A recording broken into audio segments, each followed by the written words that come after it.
नमस्कार दोस्तों, कैसे हो आप सब। उम्मीद करता हूँ कि सभी ठीक होंगे और आज की वीडियो में मैं आपका करता हूँ स्वागत। आज की वीडियो बहुत ही ज़्यादा नॉलेज बेस्ड और फुल इन्फॉर्मेशन वाली वीडियो लेकर आया हूँ। जैसे कि आपने देख लिया होगा कि आज हम क्वेश्चन एंड आंसरिंग करेंगे और उसके साथ आज हम बात करेंगे न्यू ईयर के बारे में। कहने का मतलब है 1 अप्रैल से जैसे बिजनेस सेक्टर हो गया, फाइनेंशियल सेक्टर हो गया, कोई और सेक्टर भी लगा लो, जो कि 1 अप्रैल से उनका न्यू ईयर स्टार्ट होता है और इसी तरह ही एम्बेसी का भी 1 अप्रैल से न्यू ईयर स्टार्ट होता है। ठीक है, सो इसके बारे में डिटेल में बात करेंगे। और वीडियो को स्टार्ट करने से पहले एक ही रिक्वेस्ट करूंगा, अगर आप वीडियो पर नए आए हैं तो वीडियो को कर दें लाइक, चैनल को कर लें सब्सक्राइब और वीडियो को आगे शेयर कर दें जिसने भी स्लोवाकिया या किसी भी शेंजन कंट्री की इन्फॉर्मेशन लेनी हो। ठीक है, और आप मुझे इंस्टाग्राम पर फॉलो करके वहाँ पर भी क्वेरीज कर सकते हो। अगर आपका कोई भी क्वेश्चन हो आप मुझे वहाँ पर डीएम कर सकते हो। ठीक है, आज हम क्वेश्चन एंड आंसरिंग बाद में करेंगे, लेकिन आज हम पहले बात करेंगे न्यू ईयर के बारे में कि क्या न्यू अपडेट्स आई है, क्या न्यू अपडेट्स नहीं आई है। ठीक है, तो सबसे पहले बात करेंगे एजेंट्स के ऊपर कि क्या एजेंट की ओर से कोई अपडेट है कि नहीं है। ठीक है, मैं आप सभी को बता देता हूं, जिसने भी आप अप्लाई करना है 1 अप्रैल के बाद में जितने भी लोग अप्लाई करेंगे भाई, आपको एजेंट की ओर से मनी जो है राइज होती नज़र आएगी। राइज होने का मतलब है कि बढ़ेगी। फॉर एग्जांपल कोई एजेंट 10 लाख रुपया ले रहा था वीज़ा दिलवाने को, अब वो 11 से 12 भी ले सकता है, 15 भी ले सकता है, वो उस पर डिपेंड करता है। क्योंकि हर साल जैसे ही 1 अप्रैल आती है एजेंट क्या करते हैं, थोड़ी सी जो अमाउंट होती है वो राइज़ कर देते हैं, बढ़ा देते हैं। ठीक है, तो आपको ये देखने को मिलेगा जब भी आप वीज़ा किसी से भी लगवाओगे तो अब जो है रेट आपको बढ़िया ही मिलेगा। ठीक है, बहुत से आपको एजेंट मिले होंगे जो 5-7 लाख में पहले काम करते थे, लेकिन वो भी क्या करेंगे 50,000 या लाख के नियर अबाउट जो है बढ़ा लेंगे। ठीक है, रेट को थोड़ा सा बढ़ा देंगे। बढ़ाने का मेन रीज़न यही होता है कि देखो, जो भी कोई भी एम्बेसी या कोई भी कंपनी न्यू ईयर स्टार्ट करती है तो थोड़ी सी जो क्या होता है वो रेट जो है बढ़ा देते हैं वर्क परमिट का। ठीक है, तो इसकी वजह से एजेंट भी थोड़ी सी अमाउंट बढ़ा लेती हैं। न्यू ईयर के हिसाब से ऑलवेज होता ही है। ठीक है, जैसे फॉर एग्जांपल को 10 लाख ले रहा है तो अब वो 12 भी ले सकता है, वो 15 भी ले सकता है, उस पर डिपेंड करता है वो क्या चार्ज अप करेगा। ठीक है, और दूसरी सबसे बड़ी अपडेट ये है 1 अप्रैल से अब जो न्यू सेशन स्टार्ट होगा वीज़ा मिलने को। जैसे फॉर एग्जांपल पहले क्या होता था, आज से 1-2 साल पहले की बात मैं करता हूँ, जो वीज़ा रेशो था बहुत अच्छा चल रहा था स्लोवाकिया का। ठीक है, एग्जांपल स्लोवाकिया की लेकर समझा रहा हूँ, वीज़ा रेशो भी अच्छा चल रहा था। दूसरे नंबर पर वीज़ा जो था कुछ दिनों में आ जाता, जैसे 5 दिन में आ गया, किसी का 4 दिन में आ गया, किसी की 6 दिन में आ गया, किसी का 7 दिन में आ गया। अब जो है आपको थोड़ा सा डिले देखने को मिलेगा, क्योंकि डिले देखने के लिए इसलिए मिलेगा यहाँ पर भी वर्क परमिट चल रहा है। जैसे जिस भी कंट्री का वर्क परमिट अप्लाई होगा वहाँ पर लार्ज अमाउंट में जो है इमिग्रेंट्स की फ़ाइल लग रही है, जिसकी वजह से आपको थोड़ा सा डिले देखने को मिलेगा। क्योंकि यही क्वेश्चन भी थोड़े से होंगे जिन पर मैं रिप्लाई दूंगा, यही रिप्लाई उन पर भी होगा, लेकिन मैं कुछ और बातें भी आपको इसमें बताऊंगा। ठीक है, अब बात करते हैं क्वेश्चन एंड आंसर की। ये जो मैंने आप लोगों को अपडेट्स बताई है ये ट्रुथ है। ठीक है, फुल एंड फाइनल है, देख लेना। एजेंट जो है बजट थोड़ा सा बढ़ाएंगे और दूसरे नंबर पर जो हमको वीज़े में थोड़ा सा डिले देखने को मिलेगा, वजह ये देखने को मिलेगी क्योंकि जो पेंडिंग फाइल थी वो अब क्लियर होंगी और जो फाइल लग रही होंगी उनको थोड़ा सा डिले देखने को मिलेगा। ठीक है, आप बढ़ते हैं फर्स्ट क्वेश्चन की ओर। और भाई ने क्वेश्चन किया है कि भाई जो स्लोवाकिया की एम्बेसी की अपॉइंटमेंट की फ़ीस कितनी है, मेरे को थोड़ा सा करेक्ट बताना। भाई आज से अगर हम साल पीछे चले जाएं, जहाँ हम 2 साल पीछे चले जाएं तो भाई 8,000 के नियर अबाउट थी। ठीक है, वो होती है एम्बेसी फ़ीस। लेकिन जो एजेंट एम्बेसी की बोलते हैं ना भी हमने बुकिंग करनी है, जो बुकिंग करते हैं एजेंट, भाई वो डिफरेंट चीज़ होती है। जो आपने जाकर पे करना है वो फीस अलग होती है, लेकिन जो आपकी अपॉइंटमेंट बुक करते हैं उसकी फ़ीस वो अलग होती है। उसमें क्या मैंने आपके वीडियो में बताया भी था कि क्या सीन चलता है, उसमें ब्लैक मेलिंग का गेम चलता है। जैसे कि फॉर एग्जांपल मेरे को अभी चाहिए अपॉइंटमेंट बुकिंग की डेट चाहिए, तो मैं किसी एजेंट के पास जाऊंगा, वो बोलेंगे कि हम आपको हायर करके दे देंगे, इतनी अमाउंट लगेगी। ठीक है, तो मैं उनको पे करूंगा, अगर मेरे को नीड होगी तो वो मेरे को दिलवा देंगे। नहीं तो अगर मैं एज अ लीगल चलूँगा तो भाई वो जो अपॉइंटमेंट की जो बुकिंग होती है, डेट्स होती है, वो बहुत कम निकालते हैं, एम्बेसी वाले भी बहुत कम निकालते हैं। ठीक है, एक ये भी एक रीज़न होता है। अब बढ़ते हैं नेक्स्ट क्वेश्चन की ओर। और भाई ने क्वेश्चन किया है कि भाई मेरी कंपनी ने एम्बेसी को मेल की है और मेरे को बताना कब तक मेरी मेल पिक हो जाएगी या कब तक मुझे जो है एम्बेसी की डेट जो है वो दे देंगे। तो भाई मैंने ना ऑलवेज़ हर वीडियो में यही बात बोलता हूँ कि आप जितनी मर्जी मेल उनको कर लो, ऐसे आपको अपॉइंटमेंट की जो डेट है नहीं मिलेगी भाई, नहीं मिलेगी।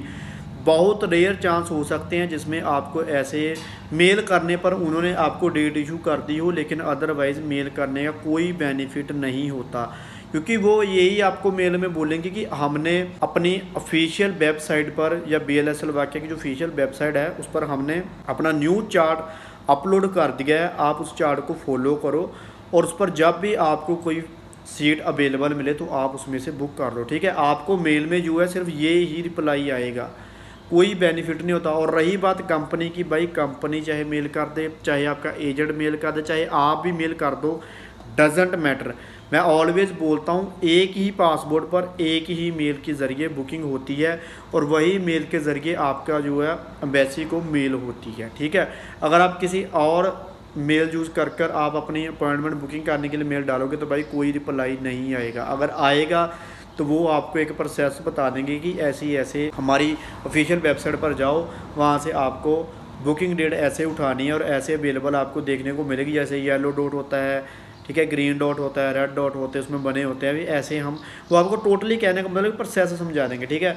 ऐसे करने से भाई आपको कोई बेनिफिट नहीं होगा। इससे अच्छा यही है कि आपको देखते रहना चाहिए, आपको अपनी आईडी लॉगिन करके आपको चेकआउट करते रहना चाहिए कि कब स्लॉट जो है अवेलेबल देखने को मिलता है, ठीक है। ये एक रीज़न है। और जैसे मैंने प्रीवियस वीडियो में आपको बोला था कि नाइट में आप ज़रूर अपना पोर्टल लॉगिन करके स्लॉट को एक बार देखा करो, कहीं ना कहीं वो ट्रिक काम कर जाती है, ठीक है।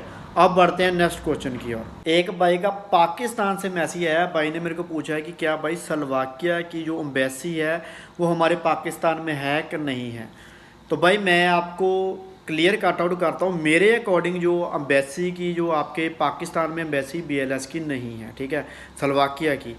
अगर है तो मेरे को कमेंट सेक्शन में कमेंट कर बताना, जितने भी पाकिस्तान के लोग देख रहे हैं मेरे को वॉच कर रहे हैं, अगर आपकी कंट्री में BLS की स्लोवाकिया की है एम्बेसी तो मेरे को मैसेज करके ज़रूर बताना। मेरे अकॉर्डिंग मैंने जितना नेट से सर्च किया है BLS में आपके पाकिस्तान का शो नहीं हो रहा है, इंडिया का आ रहा है, ठीक है, चाइना का शो हो रहा है, एशिया में और भी कंट्रीज है जो एशिया की है उसमें शो हो रहा है, लेकिन पाकिस्तान, नेपाल, बांग्लादेश जैसी कंट्रियाँ नहीं शो हो रही, क्योंकि जो नेपाल बांग्लादेश है उनकी जो एम्बेसी है वो दिल्ली में ही है।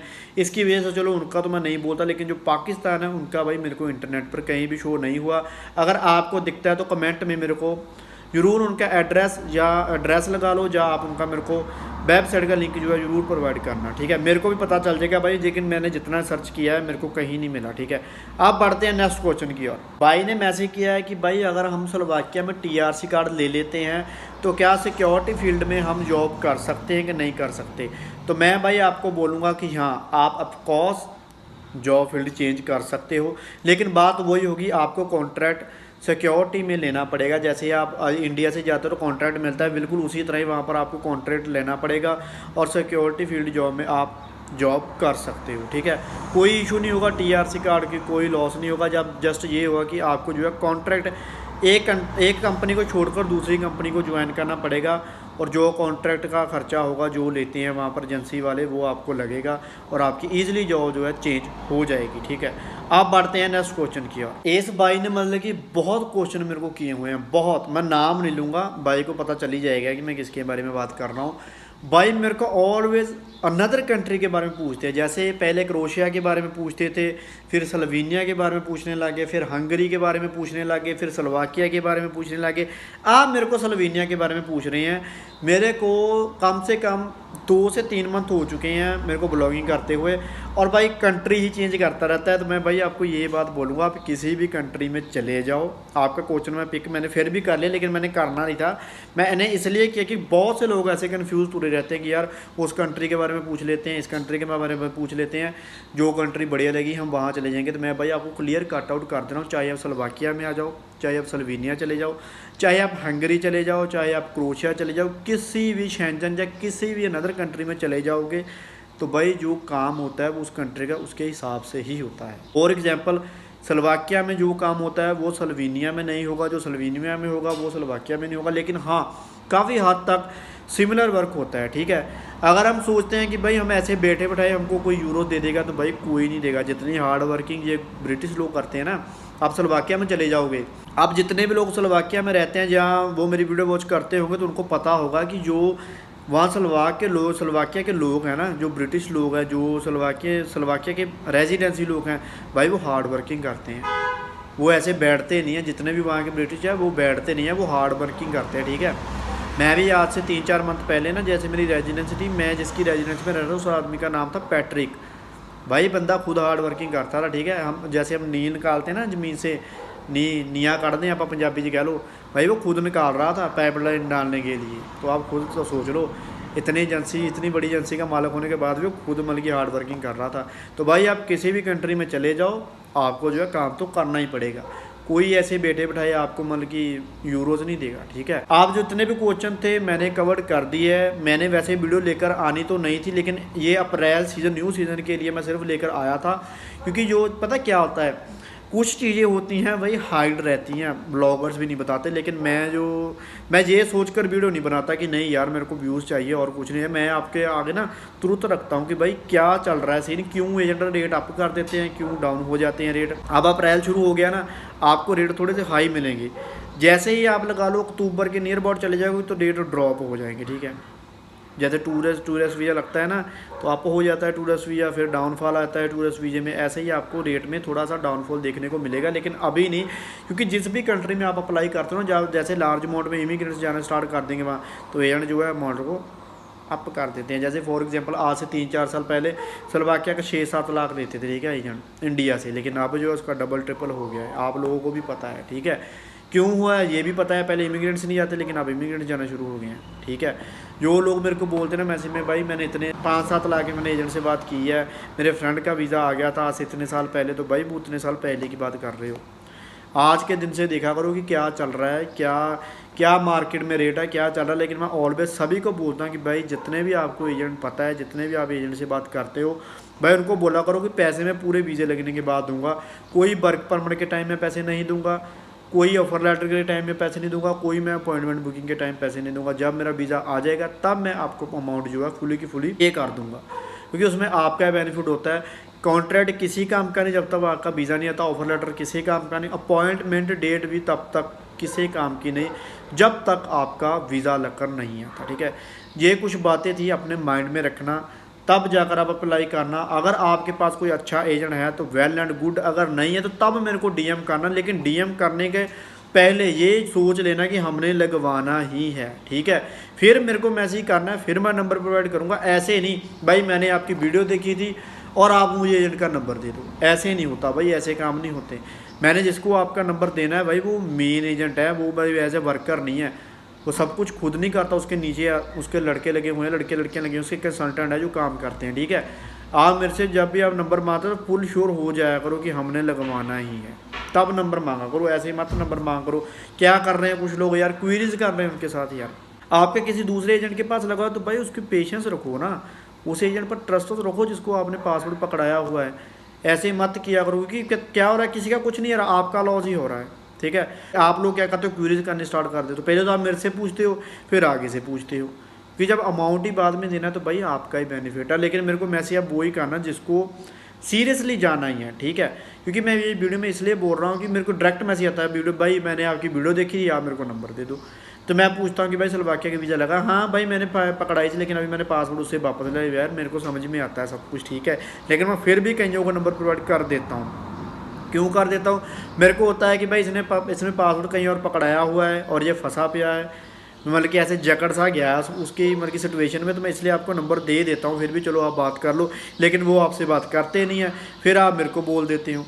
अभी रिसेंटली मैं 2 सीन ऐसे हुए थे, मैं लड़के का नाम नहीं लूँगा, लड़के ने मेरे से मतलब कि ऐसा मेरे को शोर किया कि भाई मेरे को लगवाना है, यहाँ बात जल्दी से उसका नंबर दे दो। मैंने नंबर भी दिया। दूसरे तीसरे दिन बाद वो लड़का मेरे को बोलता है कि भाई मेरा पासवर्ड ही डैमेज हो गया। यार मेरे को पता था कि तूने नहीं लगवाना है, ठीक है, लेकिन मैं नंबर आपको इसलिए प्रोवाइड कर देता हूँ कि आपकी सेटिस्फेक्शन हो सके। लेकिन मैं अब जो है अब मैं ऐसे नंबर प्रोवाइड नहीं करूँगा भाई, क्योंकि जिसका मैं नंबर आपको देता हूँ वही मेरे को बोलता है कि भाई आप मेरा नंबर शेयर मत करो। ठीक है, अब मैं उम्मीद करता हूँ कि वीडियो बढ़िया लगी होगी। अगर वीडियो बढ़िया लगी है तो एक थम्स अप ज़रूर देना और कमेंट सेक्शन में अपना पर्सनल रिव्यू ज़रूर देकर जाना कि इन्फॉर्मेशन कैसी लगी। अगर वीडियो अच्छी लगे तो वीडियो को लाइक, चैनल को सब्सक्राइब और इंस्टाग्राम पर मेरे को फॉलो करना मत भूलना, ठीक है। आप मिलते हैं ऐसे और एक अच्छी वीडियो लेकर, तब तक लिए बाय बाय, सत श्री अकाल।